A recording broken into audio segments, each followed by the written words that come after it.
Hello everyone, good morning to all and welcome back to our new blog. আশা করছি তোমরা সবাই খুব ভালো আছো, সুস্থ আছো আর আমাদের মতো দারুণভাবে দিন কাটাচ্ছ। মাম্মা যখন ঘুমায় সব সময়ের জন্য কিন্তু আমি ভয়েস ওভার দিতে পারি না। এখন মাম্মা জেগে আছে, এখন আমি ভয়েস ওভার দিচ্ছি, তাই মাম্মার ভয়েসটা পাশ থেকে আসছে। তো প্রত্যেক বৃহস্পতিবার করে আমরা আগে ঘুরতে যেতাম মাম্মা হওয়ার আগে, সেটা তোমরা যারা ব্লগ দেখো জানো। এখন তো মামা হওয়ার পর প্রত্যেক বৃহস্পতিবার ঘুরতে যাওয়া হয়ে ওঠে না। তো আজকে হঠাৎ করেই ও বললো যে চলো একটু এপাশ ওপাশ থেকে ঘুরে আসি কোথাও থেকে। আর আমার মতো না মেয়েও ঘুরতে ভীষণ ভালোবাসে, তাই রেডি হয়ে যাচ্ছি একটু ঘুরতে। ও আর রাহি বেরোচ্ছে একটুখানি ঘুরতে। অনেকদিন সে বাড়ি টাড়ি ঘুরতে গেছিল, সবকিছু করে অনেকদিন ওর সাথে কোথাও বেরোনো হয়নি। যখন যেদিনকে কলকাতায় গেলাম সেদিনকে তো আমার শরীর খারাপের জন্য কোনো এনজয়ই করতে পারলাম না। তো যাই হোক, ও বললো হঠাৎ করেই যে চলো তাহলে একটু আশপাশ থেকেই ঘুরে আসি। আমাকে বলছে চলো মন্দারমণি যাই, চলো এই পাহাড়ে যাই, চলো ওখানে যাই। কিন্তু এখন আমি কোথাওই যাবো না ঘুরতে, যে লাস্ট পর্যন্ত কোনো কিছুতেই কনভিন্স করতে না পেরে আমাকে বলছে চলো আশপাশ থেকেই কোথাও একটু ঘুরে আসি। হ্যাঁ ঠিক আছে, সেটা হতে পারে যে আশপাশ থেকে একটু ঘুরে আসি। মেয়ে ঘুমাচ্ছিল, আমি সাজগোজ করছিলাম। আমি জানো যে পাশ থেকে উঠে গেলে ও উঠে পড়বে। কি হলো? তো উঠে পড়লো, তারপর ওকে রেডি করে নিয়ে এখন বেরোচ্ছি। কোথায় যাচ্ছ বলো তো? ঘুরতে। জায়গা বলবে না কোনো সময়ের জন্য যে কোথায় যাচ্ছি। আমার মামরা কিসে করে যাচ্ছি? মাম্মা গাই গাই, আমরা গাই করে যাচ্ছি। কোথায় যাচ্ছি? বেউ বেউ।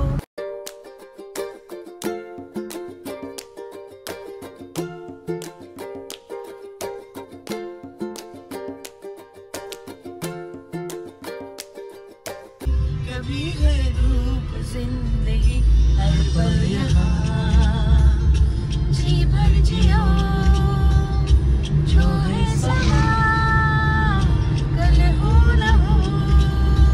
গাড়িতে উঠেই শুরু হয়ে গেছে। ওইখানে যাবে, পাপার কাছে যাবে। পাপার কাছে যাবি? খালি হাত দেখাচ্ছে ওইদিকে ওইদিকে এরকম করে।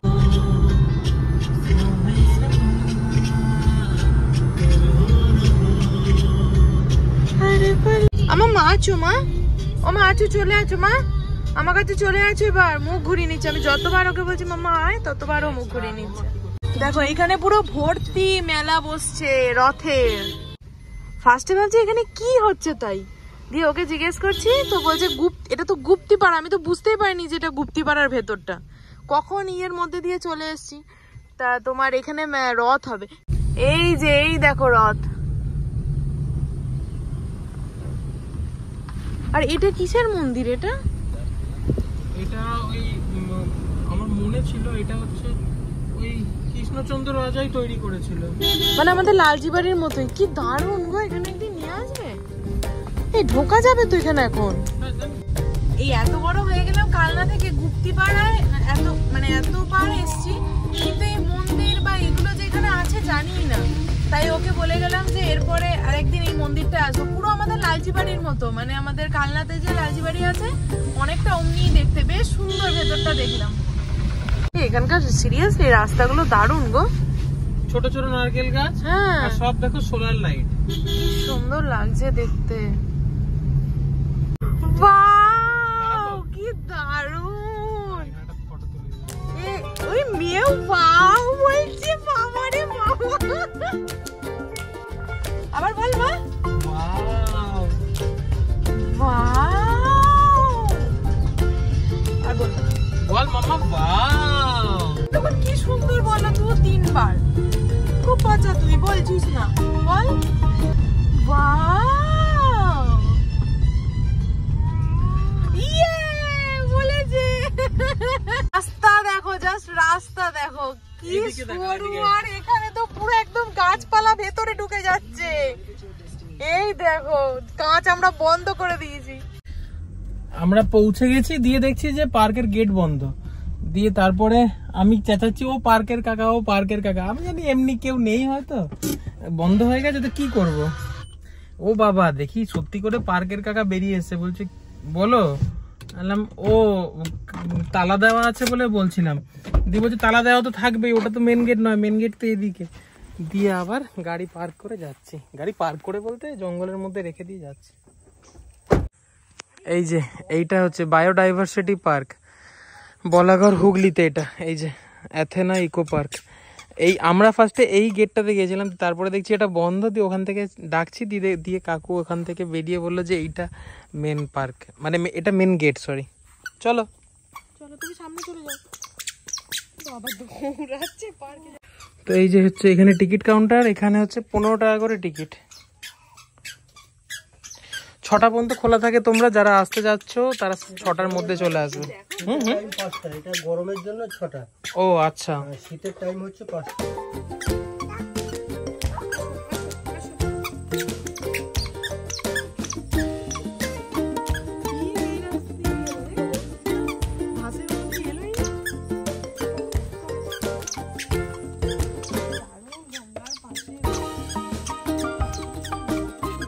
কেমন কেমন জায়গায় নিয়ে এলাম বলো? খুব সুন্দর জায়গা, কিন্তু আমার একটা জিনিস মনে হচ্ছে যে অহির যদি আজকে ইনজেকশনটা না হতো, অহিকে আনা যেত। আর অহিকে দুজনকেই আনা যেত। বেচারা কালকে খেয়েছে, ভ্যাকসিন খেয়েছে, পাটা পুরো কালচিটে হয়ে গেছে, ফুলে গেছে, এত ব্যথা হয়েছে, ও বেচারা কথাও বলতে পারছে না। ও পেছনে কুকুরটা আসছে বলে ও লাফাতে লাফাতে আবার চলে আসছে।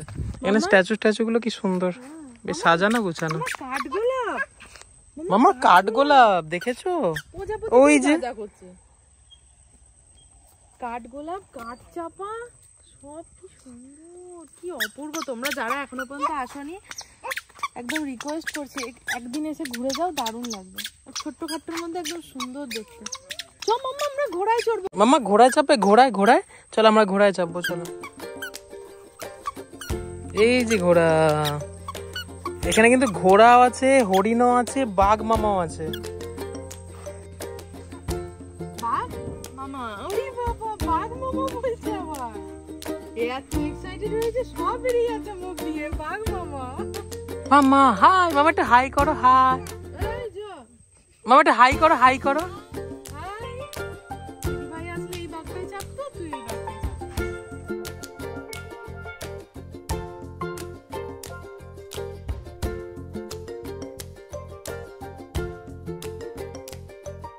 আস্তে আস্তে। হ্যাঁ চলো চলো চলো চলো চলো চলো কিছু রয়েছে নাকি ওখানে? চলো চলো চলো, এটা ছোট বিশ্ব বাংলা গেট, চলো। বলে বলে সত্যি তাই, এটা পুচি বিশ্ব বাংলা গেট। চলো চলো চলো।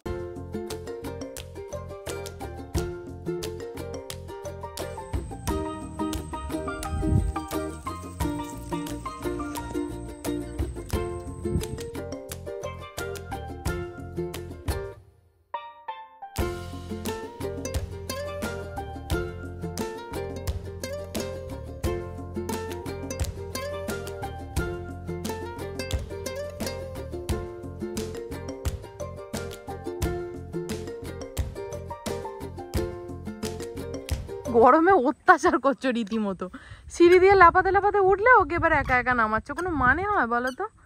এমনি গরম। ও একা নামবে, দেখেছো? বাবা বাবা, আবার উঠবে আবার উঠবে। এই আর উঠতে হবে না ওখানে, আয় চলে। জায়গাটার না সব কিছু সুন্দর, কিন্তু যেটা একটু খারাপ সেটা কি জানো, এখানে না প্রচুর মশা রয়েছে। সেটাই স্বাভাবিক, চারিদিকে এত বন জঙ্গল, এত গাছপালা, তো মশা হওয়াটাই স্বাভাবিক। কিন্তু ওদের ওখানে কথা বললাম, আমার মেয়েকেও প্রচুর মশা খেয়েছে। একটুখানি আগে দেখলে কপালটা দুটো জায়গা লাল হয়ে গেছিলো, ওখানে প্রচুর মশা কামড়েছে, পিঠে পায়ে হাতে। বাড়িতে এসে দেখলাম জানো। তারপর ওদের ওখানে জিজ্ঞেস করলাম যে এত মশা তোমরা কি কিছু স্প্রে টে করো না? তো বললো যে এতটা মশা হয় না, কিন্তু যেহেতু আজকে সকাল থেকে বৃষ্টি হয়েছে না, তার জন্যেই এখানে এত আজকে মশা হয়েছে। তো বাচ্চাদের নিয়ে যাওয়া হচ্ছে, তো সেখানে যদি একটু মশা হয় সত্যিই প্রবলেম। বা এখানে কত বড় এলিফ্যান্ট রে! ওরে বাবা রে মামা, কি এটা? হাতি। কত বড় এলিফ্যান্ট! এ হাতি মেরে হাতি, হাত দাও হাত দাও। ভয় পাচ্ছে।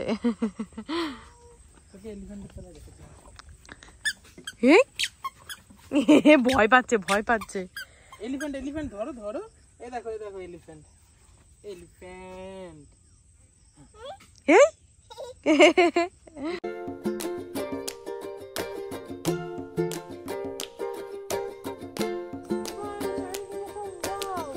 মামা কি বলছো? ওয়াও ওয়াও মাম্মা,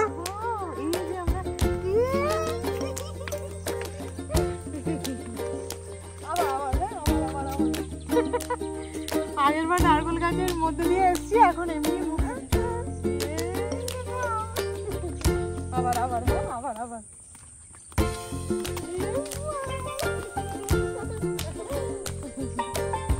এটা কি রেস্টুরেন্ট না থাকার জায়গা?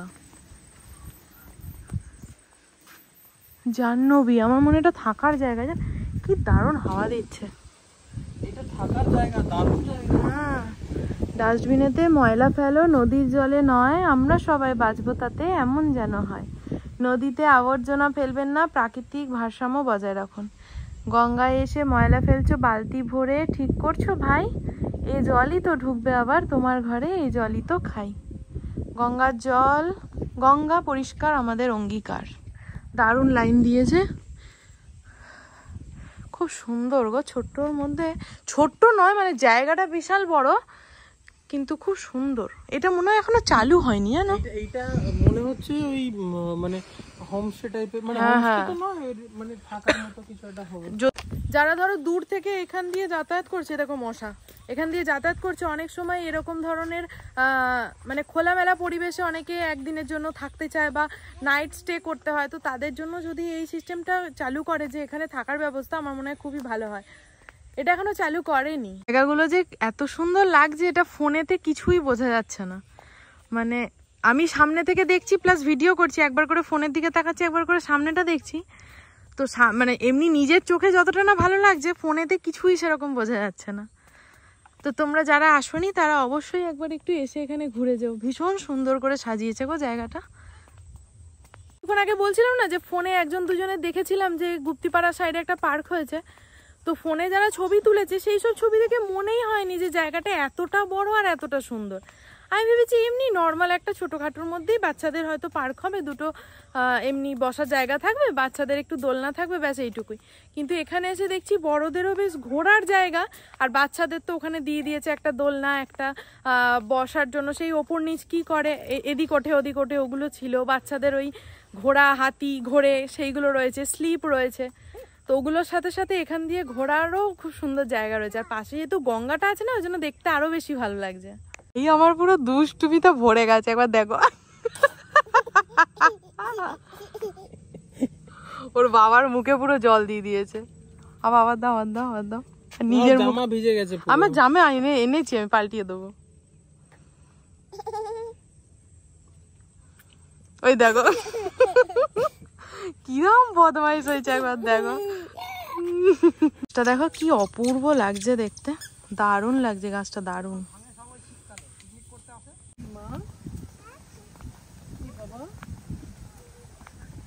বাবা বাবা বাবা উড়েই যাচ্ছে, ওই যে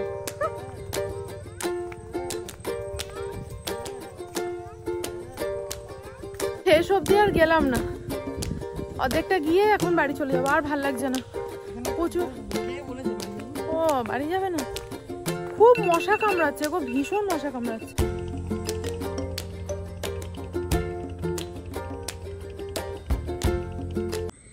তাড়াতাড়ি খেয়ে নাও, তাড়াতাড়ি খেয়ে নাও। ওই যে ওখানে ডাকছে ডাকছে, সময় হয়ে গেছে। আচ্ছা চলো চলো, ওখানে যেতে যেতে খাই দেবো, চলো চলো চলো চলো চলো, টাটা করে দাও, টাটা করে দাও, টাটা করে দাও। ওই যে বন্ধু দাদাকে টাটা করে দাও। ওই যে বাবা, ওই যে ওখানে বন্ধু দাদা এখনো বসে আছে, টাটা করে দাও, টাটা করে দাও, টাটা। বাপু, ওয়াও ওয়াও, কি সুন্দর জায়গা মাম্মা, আরেকবার বলো তো। ওয়াও বাবু বাপু এরকম বলছে।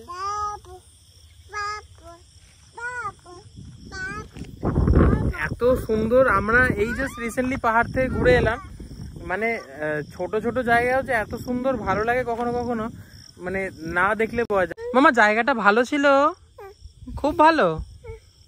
কতটা ভালো মা, কতটা ভালো? এতটা ভালো, আমার মেয়ের এতটা ভালো লেগেছে, মানে আমার জীবন সার্থক। চলো, আমাদের ট্রিপ সার্থক।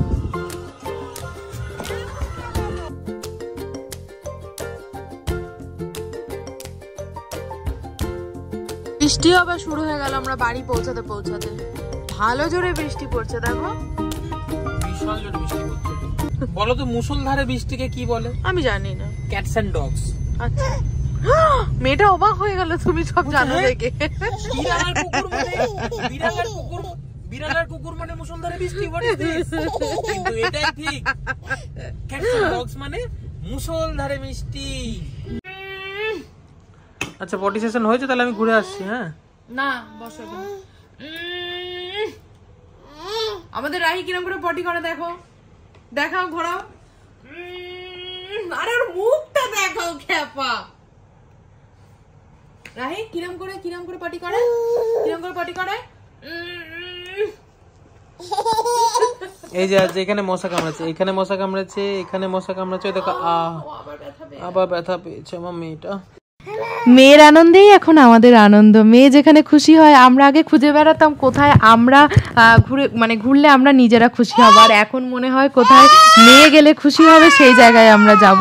তো যাই হোক, আজকে সন্ধ্যেটা ঘুরে বেশ ভালোই লাগলো। আর এখন আমরা বেশ কিছুক্ষণ আগে বাড়ি চলে এসেছি। এখানে গল্প করছিলাম, দিদিভাই ঘরে এসছে, জানো তো আমাদের ওই ঘরে কাজ হচ্ছে বলেছিলাম, তো সেই জন্য ওই ঘরের সমস্ত জিনিস বারান্দায় নিয়ে আসা হয়েছে।